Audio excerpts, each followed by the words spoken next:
We welcome you to TNT NBA Tip-Off presented by Carmax. Ernie Johnson, Shaquille O'Neal, Kenny the Jet Smith, Charles Barkley. We've got an hour show here. We've got plenty of time to talk basketball, but that is not where we begin after yet another tragedy today, and this one about 350, 400 miles south of here in Texas. Look, if you had Googled yesterday Uvalde, Texas, you would find out it's sometimes called the City of Trees. You'd find out it's about 85 miles west of San Antonio. You'd find out that Matthew McConaughey was born there. When you Google it today, you are seeing again the soul-crushing news of a mass shooting. Today at an elementary school there, an 18-year-old walked in and killed 14 school kids and a teacher. The NBA has released a statement. The NBA family devastated by the horrific shooting that took place today in Uvalde, Texas. Our thoughts and heartfelt condolences go out to the victim's family and friends and the entire Robb Elementary School and Uvalde community. A short time ago, Steve Kerr had his media availability. The New York Times now are reporting that 18 school children were killed and a teacher today in Uvalde, Texas. Uvalde is not far from a place where you grew up, San Antonio. Shaquille? Used to visit there a lot. Played them in high school. They were in our same district. Steve's correct. You know, when enough is enough. Places where me and Kenny come from. Kenny's from Left Rack. I'm from the Brick City, northern New Jersey. People get killed every day. Kids get killed every day. And something has to be done. I understand you talk about background checks, but it's a lot that needs to be done. Because, you know, once you do a background check, let's not forget about the underground market. Because, again, places where, and then even Charles, places where me and Kenny are from, anybody can get a weapon. Am I right about that, Kenny? Anybody can get a weapon anytime. And I'm not talking to Ernie, go in the store, show your ID. You know, in the hood, anybody can get a weapon. So, look, this is sad. My condolences goes out. As a parent, I don't know how I would react if I got that call. Used to be rules. Used to be codes. Like, you know, kids and mothers and stuff like that used to be off limits. So how you do stuff like this. And then I heard the kid did something to his grandmother before he went to school. It's just had shot his grandmother before he opened fire in the school. Look, it's a sad day. It goes on every day. Again, people where I come from in North New Jersey get killed every day. Chicago, there's a lot of stuff going on, a lot of stuff that shouldn't be happening. Steve mentioned Buffalo. It's just sad, and you know we all have to do something, but we have to check all avenues. Don't just talk about certain things and not forget the other things. Well, you know, firstly, Steve is 100% correct.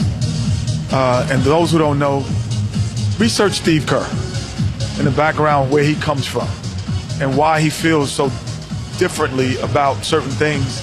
When you talk about social justice, you talk about African-American justice, you talk about guns and violence. A father who was assassinated. You know, do your research on Steve Kerr firstly. That man is a trooper.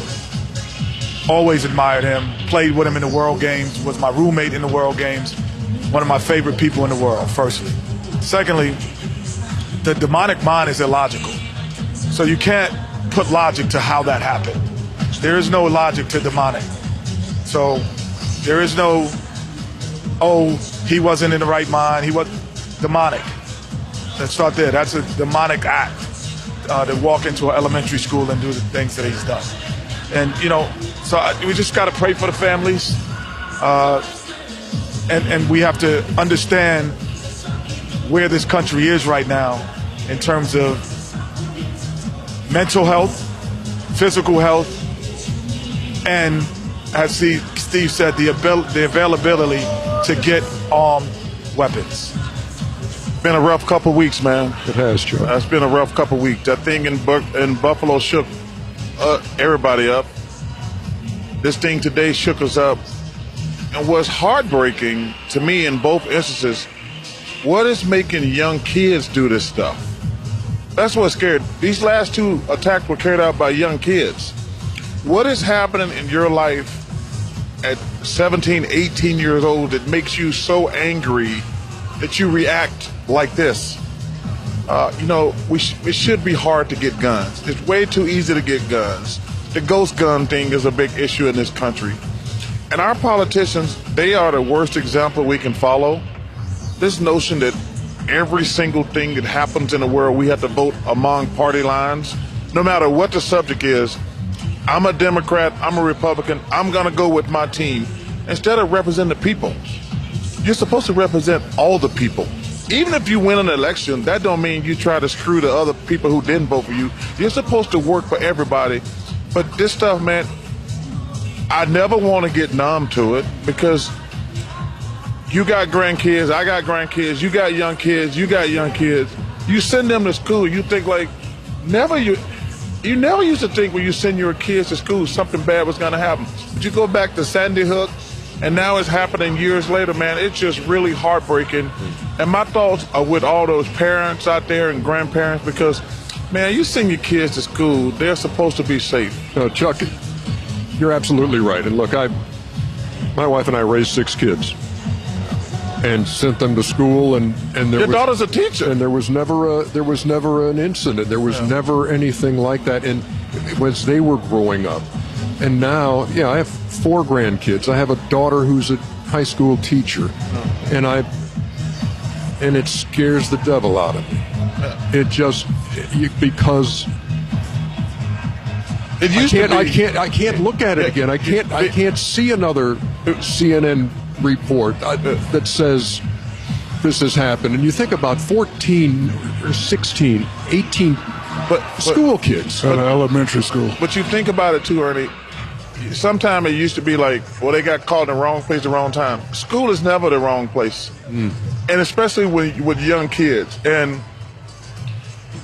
Kenny always says, that's why prison is full of idiots, because they think they're not going to get caught and they got a delusional mind.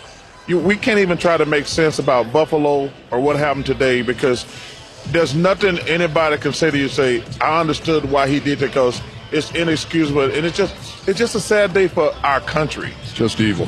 Just evil.